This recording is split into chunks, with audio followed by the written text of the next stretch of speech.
এর তলবে সিজিও কমপ্লেক্সের সন্দীপ ঘনিষ্ঠ চিকিৎসক বিরূপাক্ষ বিশ্বাস সিবিআই এর মুখোমুখি।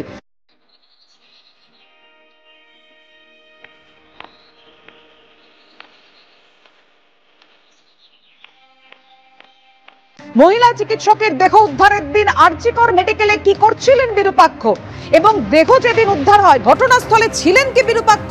বর্ধমান মেডিকেল কলেজের চিকিৎসক হয়ে তিনি আরজিকরে কি করছিলেন? এই সমস্ত প্রশ্নের উত্তরই কি জানতে চাইছে সিবিআই? কথা বলবো, আমাদের সঙ্গে রয়েছেন আমাদের প্রতিনিধি সুকান্ত মুখোপাধ্যায়। সুকান্ত, জানাও কি কারণে আজকে ডেকে পাঠানো হলো বিরূপাক্ষ বিশ্বাসকে? কোন কোন প্রশ্নের উত্তর জানতে?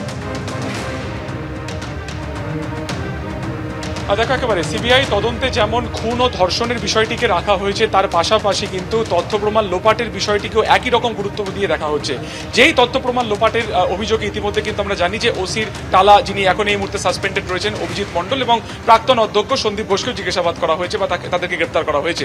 এই দুজনকে জিজ্ঞাসাবাদ করে মূলত তারা যেটা জানার চেষ্টা করেছেন যে ঘটনার দিনকে আর কারা কারা ঘটনাস্থলে ছিল।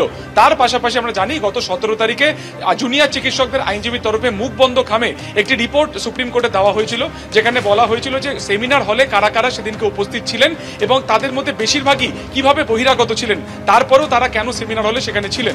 সেই রিপোর্ট খতিয়ে দেখতে কিন্তু সুপ্রিম কোর্টের তরফে বলা হয়েছিল সিবিআই তরফে সেই আলাদা করে তালিকা তৈরি করা হচ্ছে এবং সেই তালিকা থেকে একের পর এক কিন্তু যারা সেদিনকে ঘটনাস্থলে উপস্থিত ছিলেন তাদেরকে ডাকা হয়েছে। আজকে সকালে প্রথম 9:50 নাগাদ এখানে ঢোকেন বর্ধমান মেডিকেল কলেজের জুনিয়র ডাক্তার, সিনিয়র রেসিডেন্ট, তিনি হচ্ছেন বিরূপাক্ষ বিশ্বাস। তিনি আসেন এবং প্রায় 5 ঘন্টা ধরে তাকে জিজ্ঞাসাবাদ করা হচ্ছে। মূলত ঘটনার দিনকে তিনি আরজিকর চত্বরেই ছিলেন, কিন্তু ঘটনাস্থলে তিনি ছিলেন কিনা, তার উপস্থিতি ছিল কিনা, সেই ব্যাপারে তার বয়ান রেকর্ড করা হচ্ছে। বিগত 5 ঘন্টা ধরে একাধিক বিষয় তাকে জিজ্ঞাসাবাদ করা হচ্ছে এবং সেই পরিপ্রেক্ষিতে তার বয়ান নেওয়া হচ্ছে। এর পাশাপাশি আরো একটা ক্যারেক্টার সব থেকে গুরুত্বপূর্ণ, অভিক দে, যিনি এসএসকেএম হাসপাতালে জুনিয়র ডাক্তার ছিলেন, তিনি ঘটনাস্থলে কেন ছিলেন এটা নিয়ে একটা সেই সময় বড় বিতর্কও হয়েছিল। লাল জামা পরা এক যুবককে বারবার সেদিনকে ঘটনাস্থলে ঘুরতে দেখা গেছিল। পরবর্তীকালে কলকাতা পুলিশের তরফে তাকে হোমিসাইড বিভাগের ফিঙ্গারপ্রিন্ট বিশেষজ্ঞ বলা হয়, যদিও আইএম এর তরফে সেই দাবিকে নাশসাত করে বলা হয় যে তিনি অভিক দে ছিলেন, যিনি বহিরাগত, অর্থাৎ এসএসকেএম হাসপাতালের তিনি চিকিৎসক ছিলেন।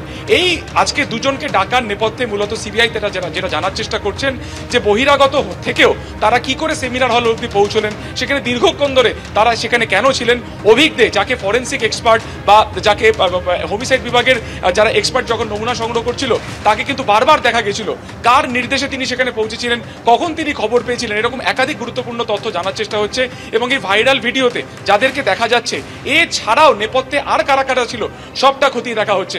এবং এই প্রসঙ্গও কিন্তু এই গোটা জিজ্ঞাসাবাদ পর্বে বা সিবিআই তরফে জানা হচ্ছে যে থ্রেট কালচার, বারবার জুনিয়র চিকিৎসকদের তরফে থ্রেট কালচারের কথা বলা হচ্ছে। ফলত এই মৃত্যুর ঘটনাতে, এই খুন ও ধর্ষণের ঘটনাতে যিনি মারা গেছেন, এক্ষেত্রে থ্রেট কালচার কোনোভাবে ভূমিকা নিয়েছিল কিনা সেই সম্পর্কিত আরো বিস্তারিত জানতে আজকে কিন্তু দুজনকেই ডাকা হয়েছে। ইতিমধ্যে অভিজ্ঞদের জিজ্ঞাসাবাদ পর্ব কিছুক্ষণ আগেই কিন্তু শুরু হলো, যদিও মুখোমুখি জিজ্ঞাসাবাদ পর্বের এখনো পর্যন্ত কিন্তু সে ব্যাপারে সুনির্দিষ্টভাবে সিবিআই তরফে কিছু বলা হয়নি যে দুজনকে ফেস টু ফেস আজকে জিজ্ঞাসাবাদ করা হবে কিনা।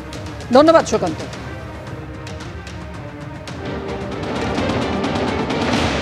আমি জানি না, কথা বলে ভিতরে তারপরে এসে এমনি ঘটনার পরদিন যখন দেহ উদ্ধার হয়েছিল তখন তো আপনি ছিলেন ওখানে। ঘটনা আমি কথা বলে দিই, কথা বলে সেমিনার হলেও তো আপনি কথা বলে এসে আমি নিশ্চিত কথা বলবো। অর্থাৎ বলছেন কথা বলে নিয়ে জানাবেন, কিন্তু এই বিরূপাক্ষ বিশ্বাস সেদিন যে ছিলেন সেটা বারবার আইএমএ বেঙ্গল শাখার তরফে যেমন জানানো হয়েছে, জুনিয়র চিকিৎসকরা অভিযোগ করছেন এবং স্পষ্টভাবে অভিযোগ করছেন থ্রেট কালচার ও দুর্নীতির অভিযোগে তুলেছেন জুনিয়র ডাক্তাররা বিরূপাক্ষ বিশ্বাসের বিরুদ্ধে। কি বলেছেন জুনিয়র চিকিৎসক অনিকেত মাহাতো, দেখুন। সিবিআই কলেজে থ্রেড কালচার যেগুলো তৈরি হয়েছে, এই থ্রেড কালচারের জনকরা যদি কেউ থেকে থাকে তাহলে সেটা হচ্ছে বিরূপাক্ষ অভিক দেরা। তাহলে আমরা বলেছি বারবার যে দ্বিতীয় অভয়া যাতে আর না ঘটে, সেই জন্য এই জায়গাটাকে রাজ্য প্রশাসনের পক্ষ থেকে অত্যন্ত গুরুত্ব সহকারে দেখা উচিত। যদি এই গুরুত্ব সহকারে না দেখে, তাহলে আমরা যেমন আংশিক আজ কাজকর্ম শুরু করছি, সেখান থেকে কমপ্লিট শুরুতে আমরা যেতে পারবো না। প্লাস সিবিআই যে ইনভেস্টিগেশন করছে, সেই তদন্তের জায়গা থেকে কে বা কারা দোষী, এই জায়গাটা সুস্পষ্টভাবে উঠে আসা উচিত। এই জায়গাটা যতক্ষণ না উঠে আসছে ততক্ষণ পর্যন্ত আমরা সম্পূর্ণ কাজে যোগ দিতে পারছি না। রাজ্য প্রশাসকের দিক থেকে থ্রেড কালচার এবং সেফটি সিকিউরিটির প্রশ্নে যে ভিজিবল পদক্ষেপ আমরা নেওয়ার কথা বারবার রাখছি, আমরা মনে করি যেন এইটা অতি দ্রুততার সাথে করা হয়। তাহলে হয়তো রাজ্যের হসপিটালগুলোতে যে অচলাবস্থা চলছে, এই অচলাবস্থাগুলোতে আমরা অতি দ্রুততার সাথে কাটাতে পারবো।